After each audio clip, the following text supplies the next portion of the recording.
성부와 성자와 성령의 이름으로 아멘. 하늘을 우러러.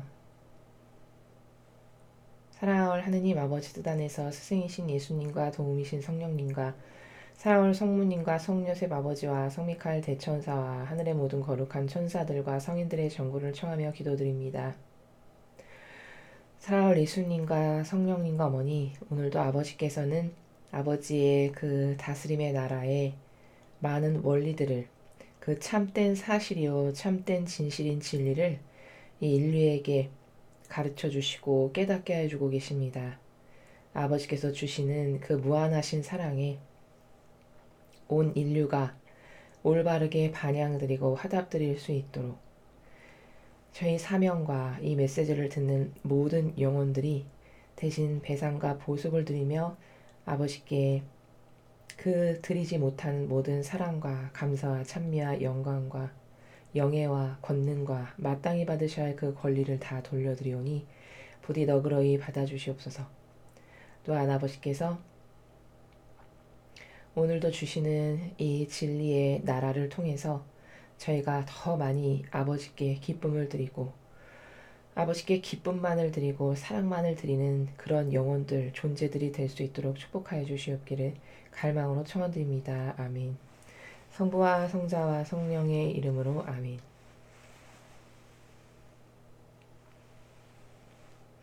안녕하십니까. 하느님의 뜻 선교수도의 윤피아 수녀입니다.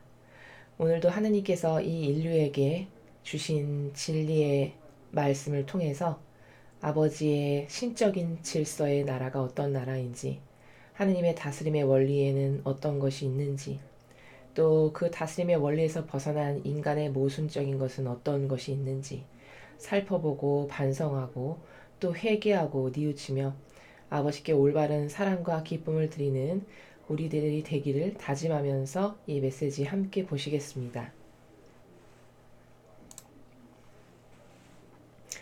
2019년 10월 20일 대중을 위한 메시지.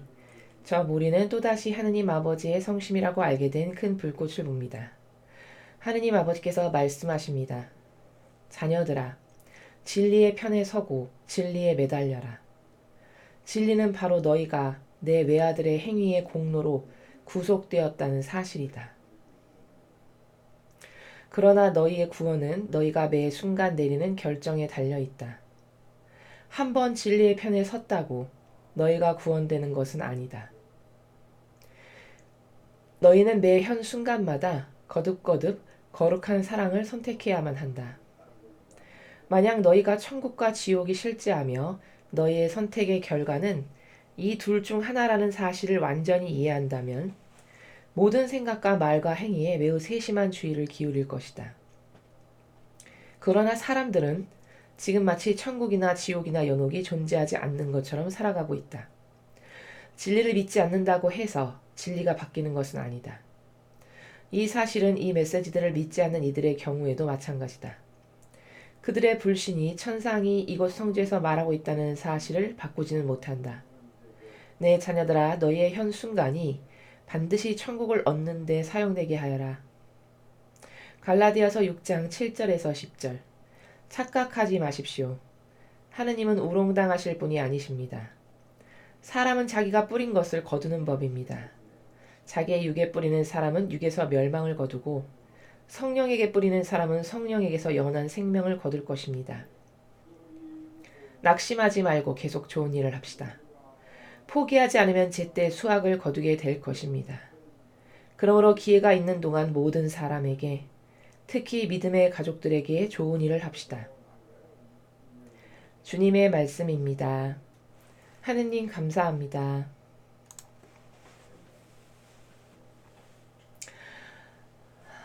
오늘은 하느님 아버지께서 10월 20일 이 대중을 위한 이 인류에게 주시는 메시지를 통해서 우리가 어떤 것을 하나 배워야 할까? 어떤 하느님의 다스림의 그 원리, 아버지의 나라에 수없이 많은 아름다운 원리들이 헤아릴 수 없을 만큼 질서 정연하고 또 서로 조화롭게 마치 유기체적인 관계성 가운데에서 수많은 아름다운 하나님 나라의 질서의 원리들이 있습니다. 그 중에서 오늘은 어떤 것을 우리가 배워야 할까 생각해 보겠습니다. 하느님께서 이 마라나타 성지라고 알려져 있는 이곳을 통해서 매일같이 지금 말씀을 주시고 계시는데 그 목적은 딱 하나입니다. 구원을 위한 것입니다. 온 인류가 아버지께서 만드신 모든 창조, 주께서 만드신 피조물들인데 그 중에 단 한 명도 하느님 아버지께서는 지옥에 가기를, 그 영혼이 멸망하거나 패망하기를 절대 원치 않으신다는 것입니다. 그래서 목적성이, 아버지께서 이 메시지를 주시는 그 목적성은 무엇이냐면 이것을 듣고 접하는 당신의 자녀들, 그 백성들 중에 단 한 명이라도 더 많이 구원되게 하시기 위해서, 그래서 매일같이 목적은 그 구원의 목적을 위해서 여러 가지 나라에서, 오늘은 사랑의 나라에서, 혹은 희생의 나라에서, 갈망의 나라에서, 또 회개의 나라에서, 기타 등등 수없이 많은 다양한 아름다운 그런 아버지의 그 나라에서 하나씩 하나씩 가르쳐 주심으로써 그것을 듣고 올바르게 반영하고 회개하는 영혼이 있다면 또 구원되고 하는 이 목적성을 위해서 하느님께서 끊임없이 수많은 인내와 희생으로 말씀을 주시고 계시다는 것을 먼저 우리가 명심해야 하겠습니다. 자, 오늘도 그런 아버지의 그 마음, 성심을 헤아려 드리면서 이 말씀을 함께 같이 생각해 보도록 하겠습니다. 자녀들아, 진리의 편에 서고 진리에 매달려라. 여러분, 과연 진리가 뭘까요? 여러분은 진리를 무엇이라고 생각하십니까? 보통 자연법에서 살아가는 우리들이 생각하기에 진리다 하면 올바른 것, 바른 것, 누구나 다 지켜야 된다라고 생각하는 어떤 그런 준칙들, 규칙들, 이 정도로 생각을 합니다. 그러나 그것은 진리라는 나라를 설명하는 것에 아주 미미한 겨우 1, 2% 정도에 밖에는 해당하지 않는 것을 우리가 알고 있을 뿐입니다. 진리라는 것은 이 지상에 어느 누구에게도 존재할 수가 없습니다.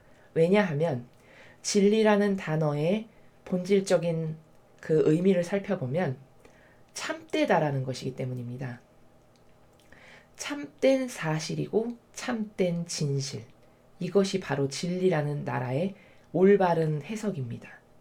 자, 그럼 참되다라는 것을 우리가 무엇인지 알죠? 그럼 지상의 어느 것 중에 과연 참된 것이 있습니까? 여러분은 지상의 그 어떤 것 중에 하나를 골라다가 하느님 앞에 여기 참된 것이 있습니다 라고 이렇게 내밀어서 보여드릴 수 있는 것이 단 하나라도 있으신지요?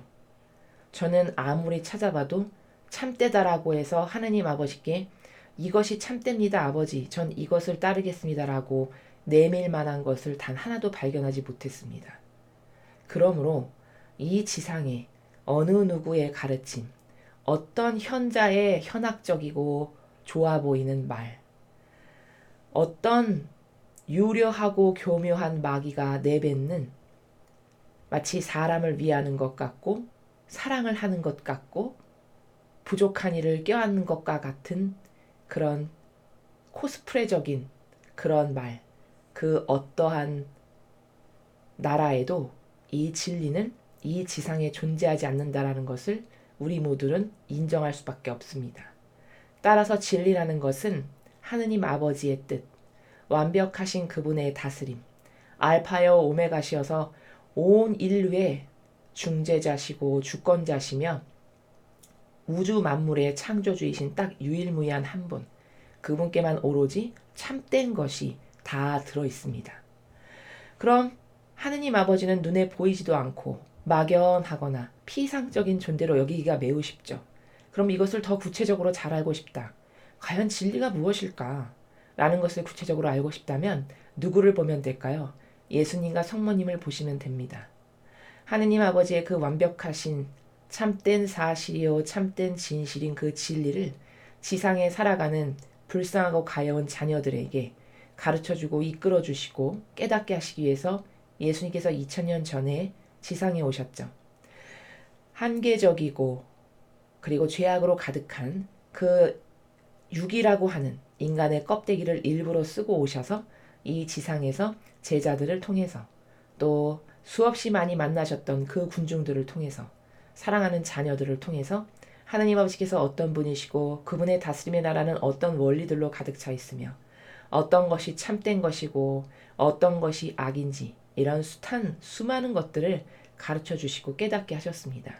그러므로 진리는 하나님 아버지의 뜻 안에만 있으며 그분의 다스림 안에만 있고 그것을 가장 잘 사실적으로 실천하셨던 예수님과 성모님의 가르침과 정신과 모범과 카리스마 여기에만 오로지 진리가 있다는 것을 우리는 인정하지 않을 수 없습니다.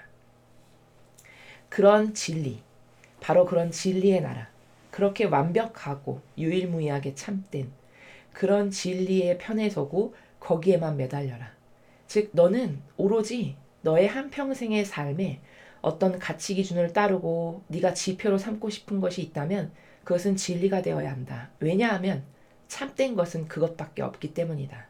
이 참되지 않은 다른 것을 네가 한평생 따르고 그것에 무게를 두고 그것에 힘을 쓰며 그것에 의탁하고 맹종하며 살아간다면 너는 한평생 참되지 않은 거짓에 맹종하고 의탁하고 자신을 내맡기고 사랑하며 열렬히 그것을 쫓으며 살다가 죽는 허망한 그런 인생이 되어버리고 말 것이니 너는 완벽한 그 어떤 것에도 시공을 초월하여 절대성과 유일성으로 완벽한 그런 참된 진리를 네가 한평생 따르고 한평생 너의 것으로 삼아 네가 그 정신세계를 수행하기만을 갈망하는 이것을 너의 원칙으로 삼아라 라고 아예 첫 문장부터 지표를 주고 계십니다. 다음 문장을 살펴보겠습니다. 진리는 바로 너희가 내 외아들의 행위의 공로로 구속되었다는 사실이다. 자, 우리 인간이 구원될 수 있을 만한 존재인지 한번 생각해 보십시오. 그 어느 누구도 구원될 만한 구석이 단 한 군데도 없는 것이 비참한 우리 인간의 사실적 현실이죠. 그런 비참한 이 인간의 현실을 너무나도 잘 아시는 예수님께서 아담과 하하가 맨 처음에 원죄로 저지른 그 죄악, 그 죄악은 어떤 종류의 죄악이었냐면 하나님을 능가하는 나도 하나님의 위치에 가보고 싶은 내 자애심과 이기심을 충족시키기를 너도 이것을 먹으면 하나님처럼 눈이 밝아져서 못 볼 것이 없고 모르는 것이 없게 되는 그런 사람이 돼 라는 그 뱀의 유혹에 참으로 허무하게도 넘어가서 그 나약한 인간이 그것을 덥석 물었던 덥석 받아먹었던 바로 그 자애심과 이기심과 자아 자기가 좋아지는 것 그것에 그토록 충직하게 따랐던 그 인간은 어떤 방법으로도 구원될 만한 구석이 단 한 군데도 없는 그런 죄악으로 가득한 인간입니다. 자, 이런 인간을 하나님의 목적은 무엇이냐면 무엇이든지 선을 창조하길 원하시는 분이시죠. 그래서 성경에 보면 악 가운데서도 선을 창출하신다라고 되어 있습니다. 악한 것 가운데서도 선을 끌어내신다라고 되어 있습니다. 자, 그런 아버지의 그 목적성, 아버지의 의지, 이 아버지의 의지에 너무나도 이 의지를 잘 아시는 예수님께서 그 이제 열매를 맺게 해드리기 위해서 어떤 일을 하셨냐면 약 2000년 전에 이런 인간은 자력으로 자신의 힘으로는 도저히 구원될 방법이 없어. 이것을 너무 잘 아시니까 예수님께서 직접 육신의 몸을 입으시고 지상에 오셨습니다. 그래서 인간이 변질되기 이전에 아담과 하하가 변질되기 이전에 아버지께서 창조하셨던 그 목적, 그 본연의 자기로 되돌리기 위해서 예수님은 인간이 저지른 수억만 가지의 죄악을 일일이 다 배상과 보속을 하셨습니다. 어느 것 하나도 누락됨 없이 부족함 없이 완벽하게 홀로 배상과 보속을 다 행하셨습니다. 그것을 어떻게 과연 입증하고 증명할 수 있나요? 누군가 이렇게 물어보신다면 저는 순환의 시간들을 읽어보시라고 권고드리고 싶습니다. 순환의 시간들이라는 책을 보면 예수님은 약 1500대 15,000대 15,000대 이상의 매를 맞으셨는데 그 매의 숫자가 인간이 저지른 죄악의 개수에 해당한다 라고 나와 있습니다. 그리고 예수님께서는 골고타 언덕을 올라가실 때 발걸음을 하나하나 내디시는 그 순간순간마저도 인간은 무의미하고 무질서한 것밖에 없기 때문에 그냥 어떤 프로세스적인 사고가 없죠. 그냥 기호가 땡기고 내가 좋아하고 한평생 익숙했으면 그것을 따르는 이런 사고방식밖에 할 수 없지만 예수님은 절대 그런 분이 아니시죠. 그래서 그분은 골고타 언덕을 올라가실 때 내딛은 발걸음 하나하나마저도 그 발걸음 하나까지도 어떤 인간이 저지른 죄악을 배상과 보속하겠습니다라는 의미 하나하나를 다 부여하셨습니다. 그러므로 인간이 저지른 수억만 가지의 종류 중에 배상과 보속이 되지 않은 죄악은 단 한 가지도 없다라고 보시는 것이 그 사실적 책의 내용을 통해서 루이사 피카레타가 전해주고 있는 그 순환의 시간들을 통해서 우리는 사실적으로 확인할 수 있습니다. 이처럼 예수님은 아무런 자신이 지은 죄도 아닌데 당사자도 아닌데 순전히 창조하셨다는 그 의무감, 그 의무 때문에 이 죽어가는 영혼들을 그대로 보고 있으실 수가 없어서 그것에 대한 무거운 책무를 느끼시고 본인이 직접 오셔서 인간이 저지른 수억만 가지의 죄를 배상과 보속을 다 하셨다는 것입니다. 그러니까 진실은 뭘까요? 진리는 뭘까요? 인간은 자신의 힘으로 구원될 수 없다. 이것이 진리죠. 어떻게 해서만 구원되기가 가능하냐? 예수님을 통해서만 구원되는 것이 오로지 가능하다. 라는 것이 진리라는 사실이죠. 그래서 하느님께서는 인간이 그것을 깨닫지 못하니까 진리는 과연 뭐냐? 너는 네 힘으로 네 자력으로 구원될 수 있는 존재가 아니다.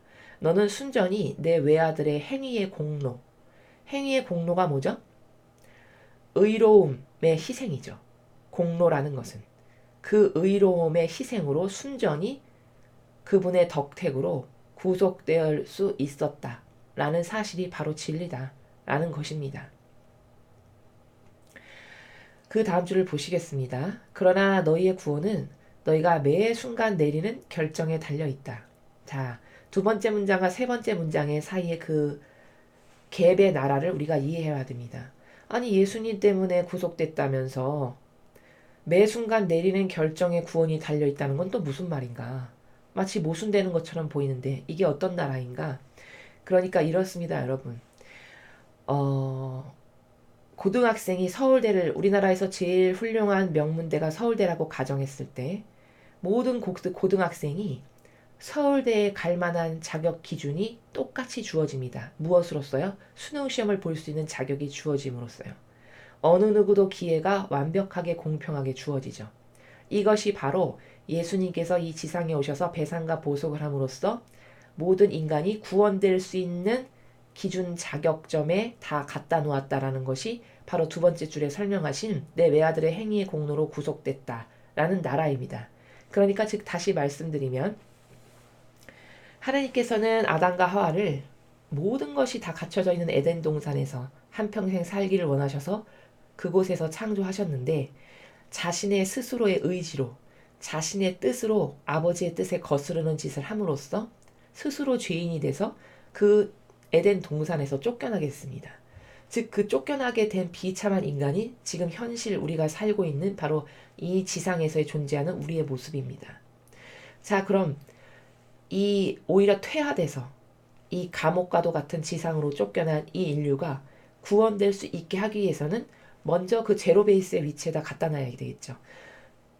천상의 아버지께서 맨 처음에 창조하셨던 그 기본 모두가 다 수능 시험을 볼 수 있는 자격 기준은 갖출 수 있는 그 자리에는 갖다 놔야지 그때부터 구원이 될 수 있는 기본 조건이 주어지는 것이죠. 바로 이 기본 조건. 모두가 다 똑같이 동등하게 수능 시험을 볼 수 있는 기본 조건에는 갖다 놓을 수 있게끔 배상과 보속을 다 하신 분이 바로 예수님이다. 이렇게 이해하시는 것이 맞다는 것을 오늘 아버지께서 주신 말씀을 통해 알 수 있습니다. 그러니까 두 번째 줄에 예수님의 행위의 공로로 구속됐다라는 것은 바로 이렇게 모두가 다 수능시험을 볼 수 있는 자격 기준으로 다시 회복됐다. 예전에는 수능시험을 볼 자격 기준조차 없을 만큼 사악하고 역겹고 더러운 존재로 타락해서 이 감옥과도 같은 지상에서 살았는데 예수님이 다녀가신 후에는 어떤 것이 달라진 거냐면 본질적으로는 이 사악한 악으로 점철된 영혼들이 이제 수능시험을 볼 수 있을 만큼의 자격 기준은 모두에게 갖춰주신 그 배상과 보속과 희생을 예수님이 다 하신 것이다 라는 것입니다. 그렇게 해서 기본 조건을 갖추게 된 거죠. 그리고 나서 세 번째 문장을 보면, 자, 그렇게 기본 조건을 갖췄는데 네가 살아가고 있는 이 지상에서 매 순간순간 내리는 결정에 따라 너는 구원될 수도 있고 오히려 지옥 갈 수도 있다 라는 말씀이시죠. 그럼 이건 무엇일까요? 지금 우리가 그 제로 베이스에 모두가 동등하게 가 있는 상태입니다. 그리고 목숨이 연명돼서 붙어 있어서 이 지상에서 살아가는 한 그 다음에 우리는 무엇을 해야 되냐? 이제 지금부터 누가 더 예수님과 성모님 같이 용해되어서 그 정신세계의 나라에서 아버지 뜻만을 행하기를 갈망하면서 사는지, 누가 하느님을 더 많이 사랑해 드렸는지, 누가 의로운 의인으로서 예수님과 성모님 같은 희생을 많이 했는지, 누가 아버지를 위한 공로를 더 많이 쌓았는지, 이런 기타 등등의 수많은 나라에서 하느님을 위해서 한 것이 얼만큼 있느냐에 따라서 이제 그 영혼이 죽고 나면 아버지를 가장 가까운 곳에서 배울 수 있는 높은 곳에도 갈 수 있고, 혹은 오히려 이런 희생과 배상과 보속, 예수님이 행하셨던 이런 것을 하기보다는 교묘하고 유려하고 착해 보이고 선해 보임으로써 모든 이를 속이는 악한 것을 행해서 오히려 성령을 거스르는 짓을 이 지상에서 했다. 그럼 제로 베이스에 갖다 놨지만 네가 선택하고 반영한 것이 너는 악에게 동조하고 협력했으므로 너는 구원될 자격이 없다 해서 지옥이나 연옥으로 떨어지게 되는, 바로 지금 매우 중요한, 내가 숨쉬고 살아있는 동안 내가 무엇을 어떤 행위를 하느냐에 따라 나의 미래의 운명이, 내 영혼이 가야 될 위치가 결정되는 그런 순간에 지금 우리가 살아가고 있다라는 것입니다.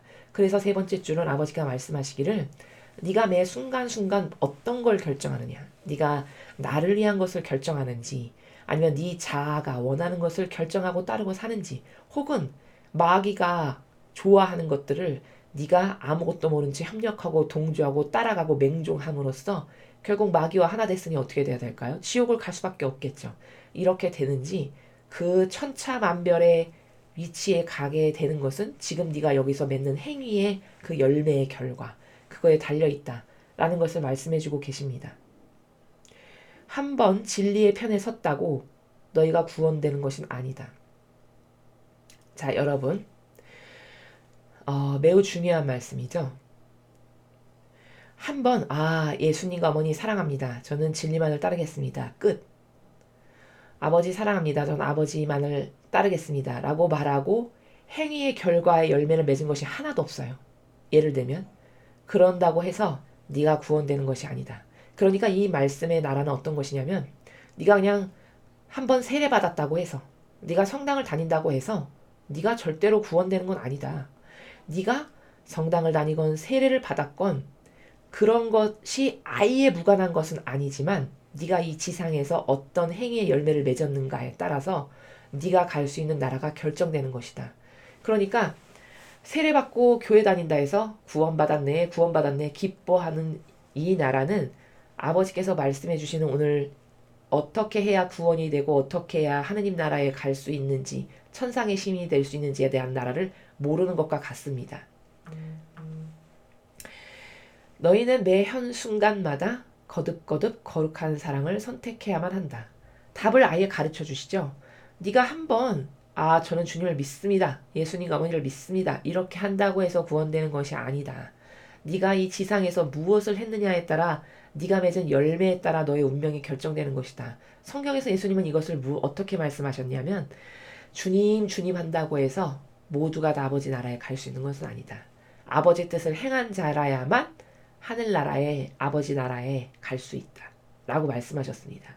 그러니까 주님 한다는 것은 무엇일까요? 세례받았고 하나님의 일꾼이 됐고 하나님을 모르는 사람이 아니죠. 모르는 사람이면 주님 할 수가 없으니까요. 하나님을 잘 알고 세례도 받았고 하나님의 일꾼도 됐고 아버지의 뜻을 전하는 사람이라고 남들이 우러러보는 그런 직위에도 있지만, 그렇지만 네가 내 뜻을 위해서, 아버지 뜻을 위해서 하나도 행한 게 없어. 그럼 너는 하늘나라에 절대 갈 수 없다. 너는 구원되기 합당치 않다라는 무서운 말씀이십니다. 같은 나라에서 네가 한번 진리 편에 섰다고, 네가 그냥 세례받았다고 해서, 네가 성당 나간다고 해서 결코 구원되는 것이 아니다 라는 것을 말씀하시면서, 오히려 어떻게 해야 구원될 수가 있는 거냐면, 너희는 매 현 순간마다 거듭거듭 거룩한 사랑을 선택해야만 한다 이렇게 말씀하셨습니다. 자, 그럼 천상의 높은 곳에 아버지 얼굴을 가까이 뵙고 싶은 나라에 가고 싶어요. 그럼 우리는 무엇을 해야 한다고요? 거룩한 사랑을 선택해야만 된답니다. 그것도 어떻게? 매 현 순간마다. 자, 여러분, 매 현 순간이 과연 어떤 나라일까요? 제가 지금 여러분께 말씀을 드리는 이 순간에도 시간은 계속 지나가고 있습니다. 째깍째깍째깍째깍째깍 지금 지나가고 있어요. 이것이 현 순간이죠. 자, 그럼 이렇게 이 현 순간이 모여서 이 현 순간마다 내가 어떤 선택을 했느냐에 따라서 그 선택한 결과들이 모여서 내가 하늘나라에 어떤 위치에 가게 될지 혹은 내가 지옥에 가게 될지 연옥에 가게 될지가 결정된다라는 말씀이시죠. 자, 그럼 또 거룩한 사랑이라는 건 뭘까요? 그렇게 지금도 초시가 지나가고 있는 이 째깍째깍 돌아가고 있는 이 순간마다 나는 무엇을 선택해야 되는데 그때마다 나는 무엇을 선택해야 되냐면 거룩한 사랑을 선택해야만 된다고 말씀하셨습니다. 자, 그럼 거룩한 사랑이 뭘까요? 제가 누누이 많은 말씀을 드렸지만 거룩한 사랑은 즉 십계명, 하느님의 뜻, 진리 이런 나라와 일맥상통하는 나라입니다. 자, 그럼 십계명은 뭘까요? 십계명은 두 개의 정신으로 이루어져 있습니다. 하나는 하느님을 위한 사랑, 즉 마음을 다하고 정신을 다하고 힘을 다하고 목숨을 다해서 한 분이신 하느님 아버지만을 사랑하는 바로 그런 사랑. 두 번째, 나를 위한 것은 하나도 하지 않고 아버지께서 사랑하시는 그 이웃들을 마치 예수님과 성모님을 사랑하는 마음으로 그들을 사랑하는 것. 그들의 영혼이 더 좋아지게 만들어주고 도와주는 바로 이러한 사랑. 이 두 가지의 사랑. 하느님을 위한 사랑과 이웃을 위한 사랑. 이 두 가지가 십계명의 정신입니다. 그러니 얼마나 거룩한 사랑입니까? 모든 인간은 자기를 위한 사랑을 선택하잖아요. 매 현 순간마다. 그런데 자기를 위한 것은 하나도 선택하지 않고 오로지 아버지만을 위하고 이웃만을 위한 것을 선택하니 이 얼마나 거룩한 사랑입니까? 그래서 아버지께서는 이것을 거룩한 사랑이다 라고 이름 붙이신 것입니다. 즉 거룩한 사랑의 나라는 나를 돌보는 것은 하나도 없는 바로 그런 정신의 세계. 그 정신의 세계를 네가 매 현 순간마다 계속 선택하고 그것만을 하기를 갈망하고 이것만을 하는 것이 내 인생에 살아가는 나의 유일무이한 어떤 의미요 목적성이야. 이런 정신에서 살아가는 사람, 그런 사람이 구원되기 여러분 합당하죠. 왜냐? 예수님과 똑같이 닮았으니까요. 예수님이 그토록 한평생 십자가에 못 박혀서 돌아가시기 직전까지 무엇만을 행하셨나요? 하느님 아버지의 뜻을 행하기만을 갈망하셨고 주변에 있는 이웃을 아버지의 백성들을 사랑하기만을 갈망하셨습니다. 자신을 위한 것은 단 하나도 하지 않으셨어요. 그러니까 왕이 되기에 합당하시죠. 모든 것을 누리기 위해 누리는 그 분으로서의 그 자리에 합당합니다. 그러므로 예수님처럼 이렇게 똑같은 정신세계를 수행하면 당연히 그분이 가신 곳에 가야 합당한 것 아니겠습니까? 그러니까 거룩한 사랑을 행한 영혼은 당연히 예수님이 행하셨던 것과 똑같은 것을 행했으므로 너도 그분이 가신 나라, 천상의 나라에 가는 것이 합당하다라는 것입니다. 그러니까 너는 매현 순간마다 거룩한 사랑을 택한다면 그럼 너는 구원되기 합당하다. 천상의 높은 곳에 가기에 합당하다. 라고 답을 가르쳐 주시는 것입니다. 만약 너희가 천국과 지옥이 실제하며 너희의 선택의 결과는 이 둘 중 하나라는 사실을 완전히 이해한다면 모든 생각과 말과 행위에 매우 세심한 주의를 기울일 것이다. 이 문장은 인간의 어떤 약점을 깨닫게 하시는 것이냐면 인간이 정말 근시안적인 소경이라는 것입니다. 여러분, 우리가 우리 자신을 생각할 때 굉장히 거꾸로 알고 있는 것이 너무나도 많습니다. 이를테면 인간이 굉장히 지성을 사용하는 동물이라고 생각한다든가 혹은 오늘 주신 이 말씀처럼 먼 미래를 내다봐서 계획을 착착착착 세워가지고 그런 큰 그림에 포커스를 맞춰서 인생을 설계하는 존재라던가 이런 식으로 자기 자신에 대해서 착각하면서 살죠. 그러나 그렇지 않다라는 것을 하느님은 말씀해주고 계십니다. 자, 여러분, 영원히 살 수 있는 사람이 누가 있을까요? 이 지상에서. 단 한 명도 없죠. 영원 무궁토록 목숨을 연장시키면서 살 수 있는 사람은 단 한 명도 없습니다. 그럼 언젠가는 모두가 다 죽음을 받아들일 수밖에 없는 것이 사실적인 진실이잖아요. 이게 진리입니다. 누구나 다 죽는다라는 것이. 자, 그럼 나는 언젠가는 죽을 거니까 그 죽음에 대비한 삶을 지금부터 차곡차곡 살아야지. 마치 이것은 이것과 같습니다. 4년 후에 올림픽이 있어요.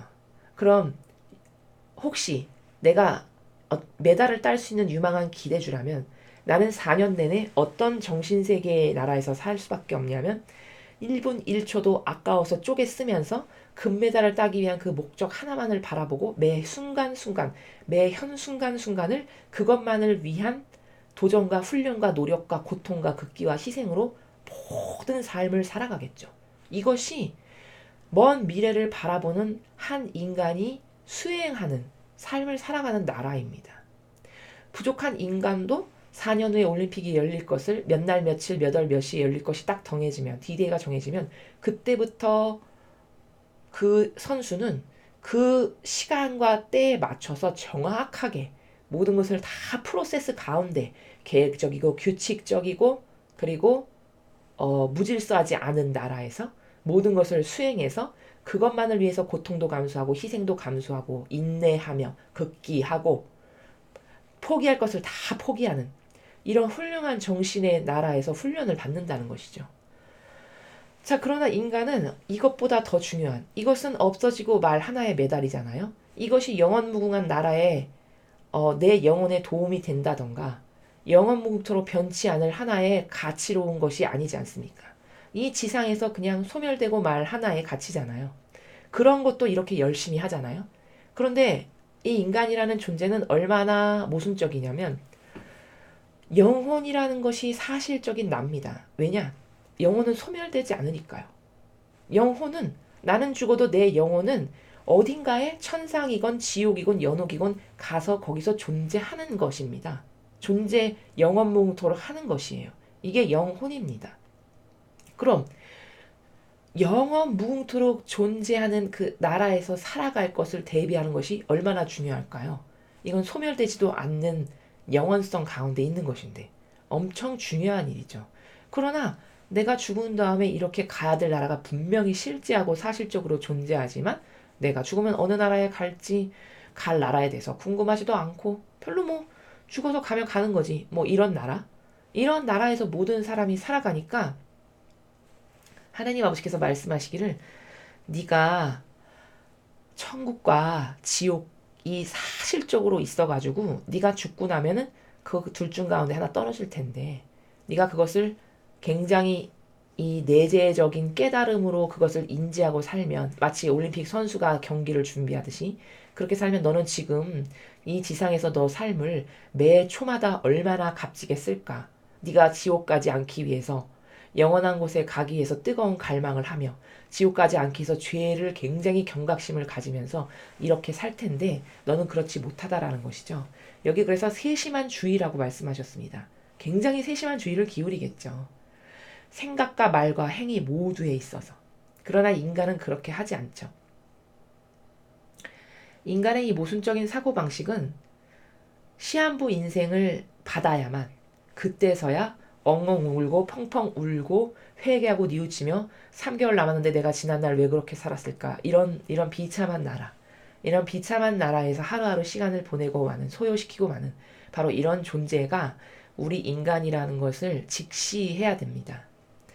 그러나 사람들은 지금 마치 천국이나 지옥이나 연옥이 존재하지 않는 것처럼 살아가고 있다. 맞죠? 제가 지금 말씀드린 것처럼 이런 나라가 사실적으로 내 영혼이 거기서 존재해서 살아갈 나라인데 그것에 대해서 궁금하지 않아요.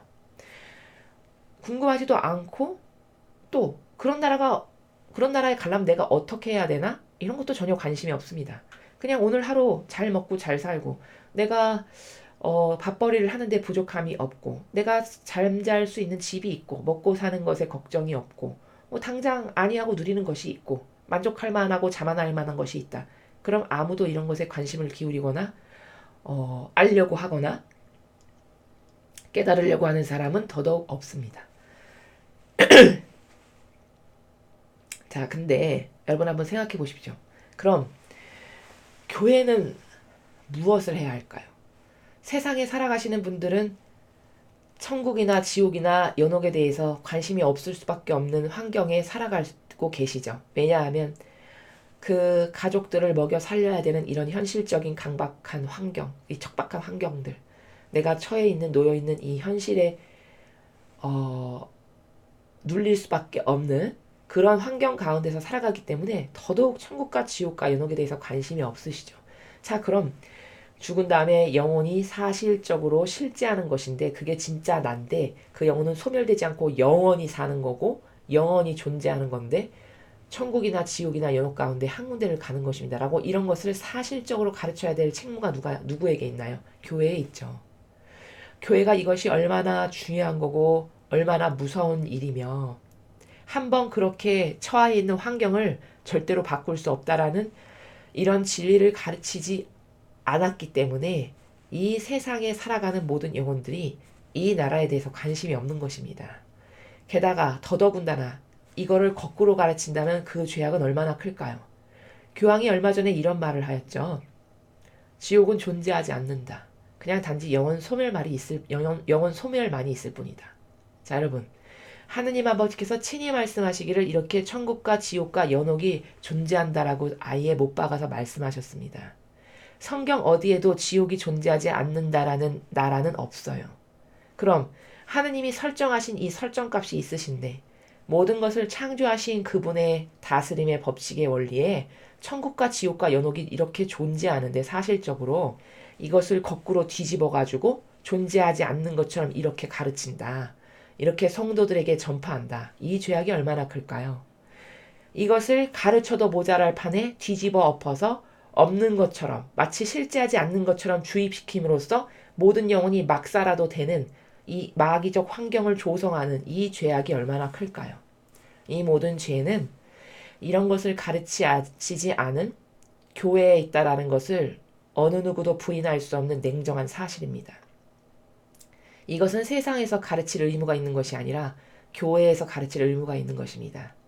근데 가르치는 것도 가르쳐도 지금 부족할 판에 이걸 역으로 거꾸로 뒤집어 엎어서 지옥은 존재하지 않는다. 단지 영혼 소멸만이 있을 뿐이다. 이렇게 뒤집어 엎어서 그것을 들은 모든 사람들이 단순히 교황이라는 직함이 말했다라고 해서 아, 저 말이 맞구나. 뭐 지옥 있지도 않는데 뭐 대강 막 살지 뭐. 이런 사고방식으로 오도하고 호도해서 이끈다. 그럼 이 죄악을 하느님께서 과연 어떻게 벌하실지 여러분 한번 성경에서 찾아보시기 바랍니다. 하느님께서는 공정과 정의의 하느님이십니다. 그래서 그 공정과 정의가 얼마나 날카롭고 예리하냐면 나는 많이 준 사람에게는 많이 요구한다 하셨습니다. 그 말은 무슨 뜻이냐면 내가 너에게 높은 권한과 지위와 직분을 줬어. 너에게 많은 권위와 명예를 줬어. 그것은 왜 준 것이냐?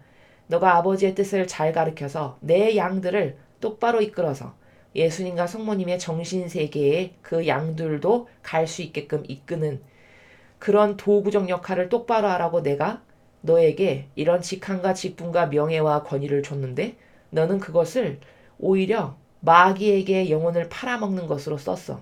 그러므로 너는 많이 줬는데 많이 준 것에 값을 못하고 오히려 하나도 주지 않은 영혼보다도 더 못한 사악한 악을 저질렀으니 너는 지옥의 끝자락으로 가거라. 이렇게 판결할 때 그것이 아니라고 그것은 잘못된 판결이라고 말할 수 있는 근거가 있을까요?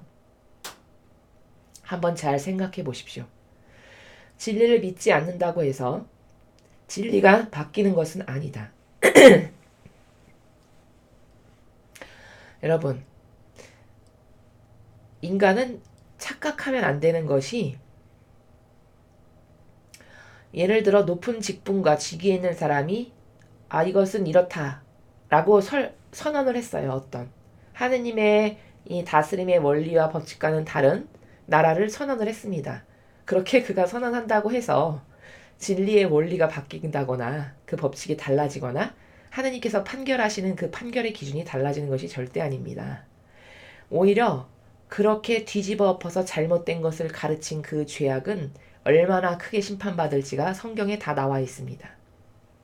그리고 진리는 누누이 말씀드리지만 시공을 초월한 완벽하게 참된 나라이기 때문에 그 어떤 것에 의해서도 바뀌거나 변질되는 인간이 좋아하는 그런 상대주의적인 관점의 나라에서 분별되거나 판단받거나 이렇게 될 수 있는 것이 아니라는 것을 깨달아야 합니다.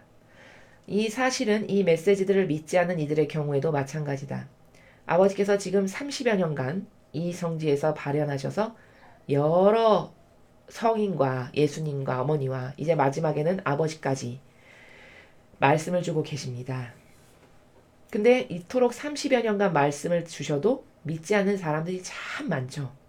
그래서 이단 같고 교회가 인준도 내지 않고 허용도 하지 않았는데 맨날 무슨 말씀을 준다라고 모이고 이런 인간적인 관점의 나라에서 모든 사람이 분별하고 판단합니다.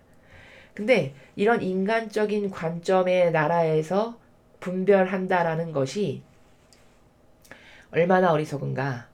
성경에 나오는 참된 사실이요 진실인 진리에 의해서 분별을 하는 것이 아니라 내가 한평생 믿고 따르고 살았던 잘못된 나의 인식 체계 속에 깊이 박혀있는 그런 내 기호와 경향이 정해놓은 그 가치 기준, 이것에 따라서 무엇이 되고 안 되고라고 분별하는 이 사악한 마귀적 가치 기준에 따라서 저건 이단이고 저건 아니고 이건 맞고 틀리고 라고 하는 이 나라, 이렇게 해서 안 믿는다고 해봤자 내 진리가 달라지거나 변질되거나 허용 기준의 어떤 수치가 달라지거나 이런 것이 아니다라는 말씀이시죠.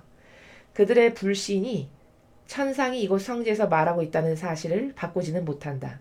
자, 아무리 높은 교회의 성직자가 거기는 이단입니다라고 말한다고 해봤자 하느님께서 이곳에 친히 오셔서 천상의 모든 나라의 다스림의 원리들, 법칙들, 아버지를 사랑해드릴 수 있는 방법들, 구원되기에 필요한 구원될 수 있도록 이끄시는 방법들, 이런 것들을 말씀하시는 이 천상에 있는 사실을 말씀하시는 이 사실, 이것을 바꿀 수는 없다라고 말씀하십니다.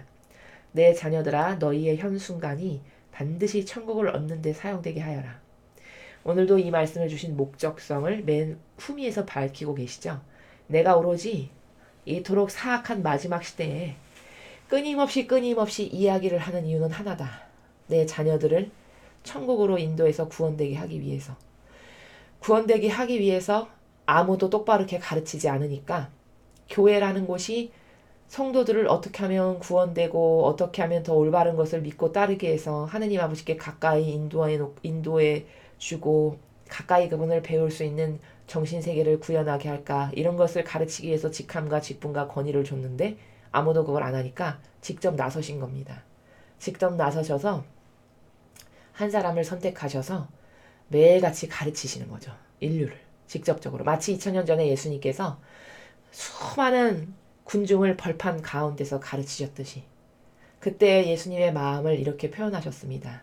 목자 잃은 양떼 같았다. 너무 측은했다 라고 말씀하시는 나라가 성경에 나옵니다. 아버지도 똑같은 나라시죠. 왜냐하면 예수님과 아버지는 한 뜻이시니까요. 얼마나 인류가 불쌍하고 측은하시겠습니까? 부족한 인간의 부모도 내 자식이 잘못된 길을 걸어가는 것을 바라만 보고 있어야만 할 때 그 마음이 찢어지지 않을 부모는 없습니다. 눈에 넣어도 아프지 않은 내 자식이 이쪽으로 가야만 성공할 수 있고 구원될 수 있고 천국에 갈 수 있는데 정반대인 지옥의 길을 매일같이 그토록 좋아하면서 맹종하고 추종하며 가는 자녀의 모습을 바라볼 때 그 부모의 마음이 과연 어떨까요? 정말 심장을 갈기갈기 찢어드리는 아픔이 아닐까 싶습니다. 그 아픔 때문에 아버지께서 친히 매일같이 발현하셔서 말씀하신다라는 그 마음의 나라를 자식된 도리로서 그리고 피조물 된 도리로서 살펴드려야 되는 것이 저는 마땅한 양심이라고 생각합니다. 여러분도 스스로 돌아보셨을 때, 아, 그래. 부족한 자녀도 부족한 부모에게 순종하지 않습니까? 아무리 부모가 부족하고 못나도 똑바로 된 자녀라면 부모에게 순종합니다. 그것은 왜일까요? 부모를 사랑하니까. 부모님께 공경을 드려야 되는 것이 마땅한 도리니까. 나를 낳아서 한평생 수고와 희생으로 길러주셨으니까. 그러니까 그런 부모에게 사랑을 드리고 신뢰를 드리고 그 고통을 덜어드리기를 갈망하는 것이 올바로 된 자녀의 모습이다라는 것입니다. 그럼 우리는 하느님께 과연 얼마나 이런 것을 드렸는지, 한평생 나는 모욕만을 들이다가 죽는 비참한 존재가 아닌지, 나는 내 부모가 누군지 알지도 못하고 깨닫지도 못하고 바라볼 수 있는 시각조차도 없어가지고 한평생 다른 부모가 아닌 다른 이상한 것에 마귀한테 속아가지고 매일같이 사악한 마귀한테 열렬히 따라다니며 맹신하고 추종하고 박수치며 환호하며 거기에만 동조하고 협력해다가 죽었다면은 죽은 다음에 얼마나 억울하고 원통할까요? 이런 객관성을 좀 넓게 확대하셔서 자신의 영혼을 바라보시는 것이 필요합니다.